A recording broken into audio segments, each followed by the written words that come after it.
नसीब तो वही पाएगा जिसने कर्म किए सही। चाहे हो रात कितनी गहरी, एक दिन सुबह आएगी नई। बुरा कर्म करने से पहले सोच ले रे इंसान, हर कर्म का चक्र लौटकर आता है, यही है विधि का विधान। दोस्तों, आपने बहुत बार सुना होगा कि इंसान जैसा कर्म करता है वैसा ही फल उसको मिलता है। वैसे देखा जाए तो कर्मों का फल हर पल हमें मिलता रहता है। कर्मों का फल जागते, सोते, उठते, बैठते कभी भी हमें भोगना पड़ सकता है। दोस्तों, आज जो कहानी मैं आपको सुनाने जा रहा हूं, यह कहानी आपने पहले कभी नहीं सुनी होगी। आज की कहानी आपके लिए बहुत ही महत्वपूर्ण और ज्ञानवर्धक होने वाली है। साथ ही इस कहानी से आपको बहुत कुछ सीखने को मिलेगा, क्योंकि कर्मों का फल बहुत बड़ा होता है। इस जीवन में कौन क्या करता है, कैसे करता है, यह सब हम पर ही निर्भर करता है।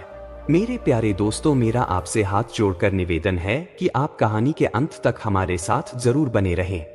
दोस्तों, यह कहानी है एक गुरु और शिष्य की है, तो आइए कहानी को शुरू करते हैं।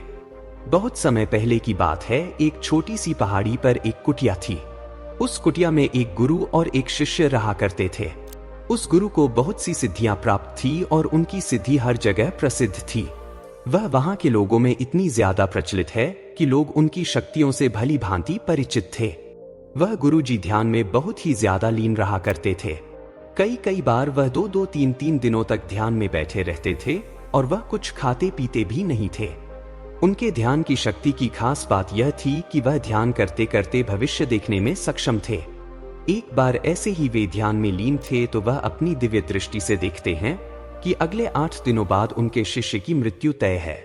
अपने शिष्य का यह भविष्य देखकर वह अत्यधिक व्यथित हो जाते हैं और परेशान होते हैं। उनका ध्यान एकाएक भंग हो जाता है। गुरुजी अपने शिष्य के बारे में सारी बातों को सोचकर घबरा जाते हैं और वह गहरी सोच में डूब जाते हैं कि मेरे शिष्य के पास जीवन के केवल 8 ही दिन शेष है। गुरुजी समय को बर्बाद न करते हुए सीधा अपने शिष्य के पास जाते हैं और उससे कहते हैं, मैं सोच रहा हूं कि तुम अगले 8 दिनों के लिए अपने परिवार के पास उनके गांव में मिलने के लिए चले जाओ। यह बातें सुनकर उनका शिष्य बहुत ज्यादा खुश हो जाता है और वह अपने गुरु को कहता है कि गुरुजी, सच में मुझे भी बहुत दिनों से अपने परिवार वालों की याद आ रही थी और मैं भी सोच रहा था कि मैं भी अपने परिवार वालों से मिल आऊं। गुरुजी अपने शिष्य की बात सुनकर कहते हैं, भंते, क्यों न तुम आज ही निकल जाओ अपने परिवार वालों से मिलने के लिए। शिष्य गुरु की बात सुनता है और कहता, जैसा आप कहे गुरुजी। इतना कहकर वह अपने गुरु से आज्ञा लेता है और पहाड़ी से नीचे की ओर चलना शुरू कर देता है। लेकिन वह इस बात पर ध्यान नहीं देता है कि गुरुजी ने आज अचानक से उसको अपने परिवार वालों से मिलने के लिए कैसे भेज दिया, और साथ ही वह इस बात को भी नजरअंदाज कर देता है कि जब उसके गुरुजी उसको जाने के लिए आज्ञा दे रहे थे तब उसके गुरु की आंखों में आंसू आए हुए थे। शिष्य बहुत ही खुश था और तेजी से पहाड़ी से नीचे की ओर चलता जा रहा था।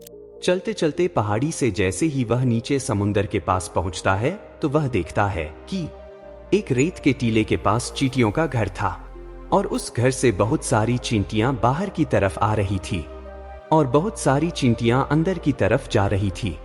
चींटियां आपस में बार बार टकराकर अपनी दिशा को खो देती थी और उसके बाद फिर से इधर उधर चलना शुरू कर देती थी। यह देखकर उसको बहुत ज्यादा आनंद आ रहा था। लेकिन वह एकाग्रत देखता है कि समुद्र की लहरें बहुत तेजी से उफान खा रही हैं।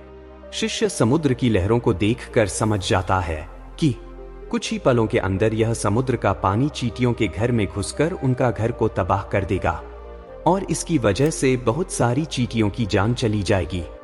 वह अपनी समझदारी दिखाते हुए अपने ऊपर वाले वस्त्रों को खोलता है और उसके अंदर रेत भरकर एक तरह की चारदीवारी उन चींटियों के घर के ऊपर बना देता है और चारदीवारी इस तरह से बनाता है कि समुद्र की लहरों से आने वाला पानी उनके घर तक ना पहुंच सके, और साथ ही साथ वह अपनी समझदारी दिखाते हुए एक तरह की नाली बनाता है जिसकी वजह से वह समुद्र की लहरों की तरफ से आने वाला पानी उस नाली में बहकर दोबारा समुद्र में जा सकता है।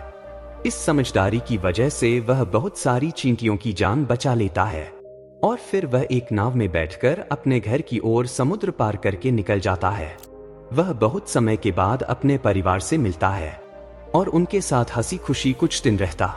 उसे पता भी नहीं चलता और 8 दिन का समय गुजर जाता है। तभी शाम के समय वह अपना सामान बांधकर सोचता है कि अगले दिन मैं अपने गुरु के पास वापस चला जाऊंगा, काफी दिन हो गए हैं। मुझे घर आए हुए उधर गुरुजी अकेले होंगे। अगले ही दिन में सुबह सुबह वह अपने गुरु के पास जाने के लिए निकल जाता है। वहां उसके गुरुजी कुटिया में बहुत ही ज्यादा दुखी होते हैं। उनको लगता है कि उनके शिष्य के 8 दिन पूरे हो गए, अब तक तो मेरा शिष्य इस दुनिया को छोड़कर जा चुका होगा। वह गुरुजी अपने शिष्य के दुख में होते हैं और तभी उनकी नजर पहाड़ी के रास्ते पर जाती है। वह देखते हैं कि कोई मनुष्य उनकी कुटिया की ओर चला आ रहा है। वह जब ढंग से देखते हैं तो उनको पता चलता है कि यह तो उन्हीं का शिष्य है जो उनकी ओर चला आ रहा है। वह दौड़कर एकदम से अपने शिष्य के गले लग जाते हैं और अपने शिष्य का हाल चाल पूछते हैं और शिष्य यह देखकर चौंक जाता है। एक तरफ तो गुरुजी खुशी थी कि उनका शिष्य सही सलामत उनके पास लौट आया है, पर दूसरी तरफ गुरुजी को यह समझ में नहीं आ रहा था कि कैसे उनका देखा हुआ भविष्य गलत हो गया। तभी गुरुजी अपने शिष्य से पूछते हैं कि बेटा, तुमने इन 8 दिनों में क्या क्या किया? शिष्य ने बताया, गुरुजी मैंने सारा समय अपने परिवार वालों के साथ ही बिताया है। वह मुझे देख के बहुत खुश थे। अपने मेरी और मेरे परिवार वालों के मन की इच्छा को भांपकर उसको पूरा करवा दिया। आपका बहुत बहुत धन्यवाद गुरुजी। अपने शिष्य की बात सुनकर उसके गुरु को ऐसा कुछ भी इन 8 दिनों में खास नहीं लगा और गुरुजी ने कहा, बस इतना ही या कुछ और भी है बताने के लिए? गुरुजी की बात सुनकर शिष्य कहता है कि गुरुजी, मैं आपको एक बात बताना तो भूल ही गया। जब इस पहाड़ी से मैं नीचे समुद्र की ओर गया था, तब मैंने समुद्र की लहरों से ऐसे ही कुछ चींटियों की जान बचाई थी। शिष्य की बात सुनने के बाद गुरुजी समझ जाते हैं कि उसके कर्मों की वजह से ही वह शिष्य बच पाया है। अगर वह उस दिन उन चींटियों की जान न बचाता तो आज वो जीवित न होता। परमात्मा ने उन चींटियों की जान बचाने के बदले में इसकी मृत्यु को टाल दिया। गुरुजी ने तब एक लंबी सांस ली और कहा, सब कर्मों का ही तो खेल है, कर्म जरूर लौटकर वापस आता है।